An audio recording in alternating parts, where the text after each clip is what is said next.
কালকে যে পড়াগুলো দিয়েছিলাম তোমাদের সেগুলো করে এসছো? হ্যাঁ ম্যাম, করে এসেছি। আচ্ছা, এবার আমি প্রশ্ন করব, উত্তরটা তোমরা দেবে। মুন্নি, এবার বলো তো রবীন্দ্রনাথ ঠাকুর কত সালে জন্মগ্রহণ করেন? হ্যাঁ ম্যাম, 1861 সালে 17 মে। বাহ, খুব ভালো।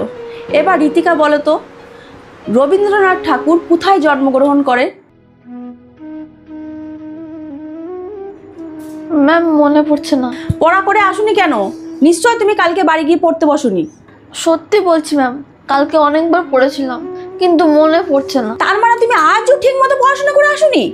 যাও, তোমার আজকে ছুটি, কালকে গার্জেন নিয়ে আসবে। প্রায় দিন তুমি এরকম করছো, পড়াশোনা করছো না।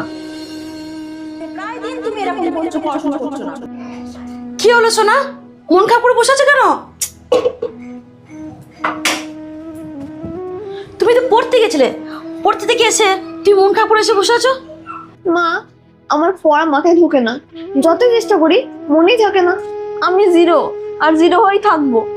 ছি সোনা, এসব কথা বলতে নেই, চেষ্টা করলে সবই সম্ভব। না মা, আমার দ্বারা কিছুই সম্ভব না।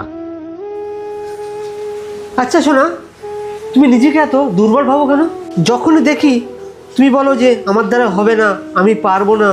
বাবা, আমাকে জ্ঞান দিও না, আমি বেকার, আমার দ্বারা কিচ্ছু হবে না। এভাবে বলতে নেই সোনা, বাবা কি বলছে একবার শোনো। আচ্ছা, আমি তোমাকে 3টে প্রশ্ন করি, হ্যাঁ? হ্যাঁ বাবা, বলো। আমরা কি জামা কাপড় ফ্রিজে রাখি? না তো বাবা। আমরা কি কাঁটা চামচ দিয়ে চুল আঁচড়াই? কই না তো। আর একটা প্রশ্ন, আমরা কি পায়ের মোজাটা হাতে পরি? একদমই না। কিন্তু তুমি এই প্রশ্নগুলো কেন করছো? হ্যাঁ, এটাই বলতে চাইছি।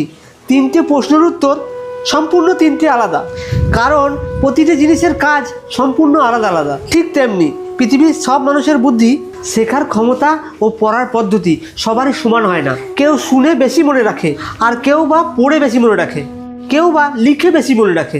কিন্তু লিখে সেটা অনেক ভালোভাবে মনে থাকে। জানো বাবা, আমি যখন লিখে পড়ি তখন খুব ভালোভাবে মনে থাকে। এই তো, তুমি এবার ভালো করে মুখস্থ করে তারপরে লেখাটা প্র্যাকটিস করে নেবে, দেখবে এবার থেকে পড়াটা খুব ভালোভাবে মনে থাকবে। আর একটা কথা মনে রাখবে শোনা, দেখবে কিছু মানুষ জিমে গিয়ে শরীরটা খুব শক্তিশালী করে, কিন্তু তোমরা যারা ছাত্রছাত্রীরা, আর সব থেকে শক্তিশালী কোনটা করতে হবে জানো? তোমাদের ব্রেন। কারণ আজকের দিনে সব থেকে বড় হাতিয়ার টাকা নয়, শক্তি নয়, জ্ঞান আর মস্তিষ্ক, বুঝলে? তাই এবার থেকে নিজেকে জিরো ভাববে না, সঠিক পদ্ধতিতে চেষ্টা করলে তুমি অনেক বড় হতে পারবে। বাবা, আজ থেকে আমি আর নিজেকে জিরো বলবো না, আমি চেষ্টা করব আর লিখে লিখে পড়বো। এই তো আমার সাহসী মেয়ে, তোমার দ্বারা সব কিছু হবে আর তুমি সব পারবে। দেখবে সোনা, একদিন তুমি উদাহরণ হয়ে দাঁড়াবে।